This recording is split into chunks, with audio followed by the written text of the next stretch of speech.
agents and items that kill cancer stem cells.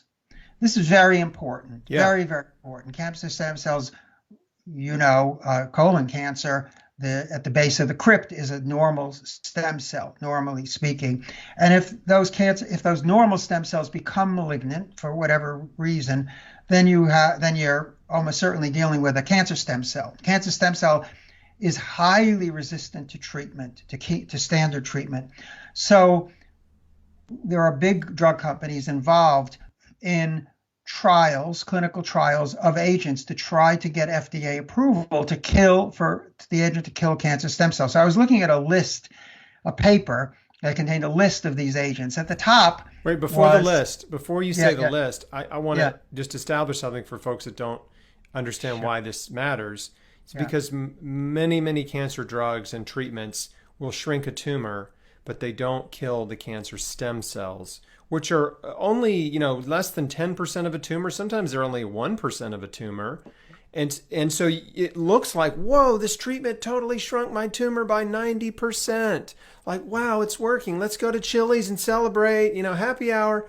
And the reality is like, no, those stem cells are now more aggressive. They're pissed off and they're resistant, and they're going to come raging back because the treatment not only didn't kill them but made them more aggressive, right? So the whole point is like, you got to kill the stem cells. right.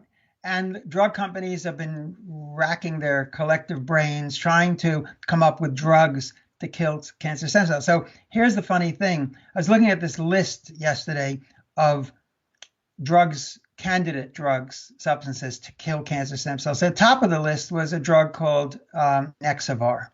That interested me because I didn't know, but most of these other drugs are just in development. Nexavar is actually an approved drug for certain kinds of cancer, now being clinical trialed specifically to kill cancer stem cells, right? The bottom of the list was curcumin, the yellow natural coloring agent in turmeric, right? So the cost of a good quality curcumin in what probably would be an effective amount would be about 60 cents a Yeah. day, right? Literally, right? To Yeah. get, Yeah. in that realm. Or if you took it for a year, $250.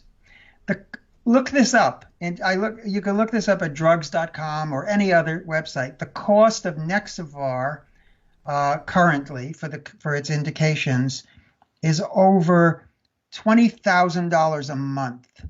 If you took that, simple math, if you took that for a year, you're looking at $250,000 as opposed to $250. That's sort of the gulf between the generic, natural, non-toxic, stuff that you could buy at a health food store or a food co-op versus something that you only can get through the machinery of big pharma pumping this out. And then, of course, with all the buzz around, now we found something to kill cancer stem cells, blah, blah, blah. But they've known for 10 years that curcumin and other natural agents kill cancer stem cells. They're actually the only thing pretty much that do. There are probably about 20 different items that kill cancer stem cells that are known in the laboratory and somewhat also in the clinic.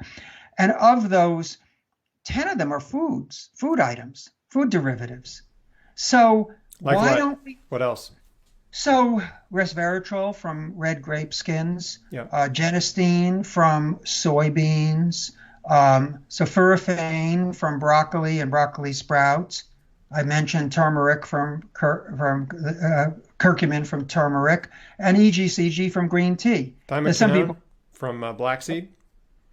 yeah, but the big five are in terms of certainly the quantity of research. There's about 10,000 journal articles that cover those The big top five. five. Yeah. And then there are other minor ones, like maybe they're not so minor, but they're not as well researched. Like, for instance, cinnamon, cardamom, uh, pepper, and by the way, how interesting, isn't it, that those things are sort of like traditional things in golden milk in the Ayurvedic formula. and also you could put those in smoothies. There's a lot you can do with those, whether you take them as foods or you take them as supplement. But there's, aside from the holistically oriented doctors who are not that common in the cancer field, or naturopathic oncologists, who among your viewers was ever told this by a conventional oncologist? They are either completely unaware. Zero. The number Zero. is zero. Absolutely. And then there were a few, heroes who are oncologists or doctors mainly treating cancer who are aware of this. But what happens is, if you push too hard, if you're an oncologist and you push too hard on this, you get a reputation as a weirdo. You get a reputation not as a sound person who was going to move up the ranks of American Society for Clinical Oncology and of your department, but as like people are looking at you askance, like, what's wrong with that guy or that woman, that they're suddenly so interested in garlic or ginger or green tea. And we have testimony from two top doctors in England who said that what they're big enthusiasts for ginger. Ginger is another one that kills cancer stem cells. But they are aware of the fact that it's embarrassing. It's a deep embarrassment to them and to their colleagues if they admit this sort of fascination with something that's not mainstream.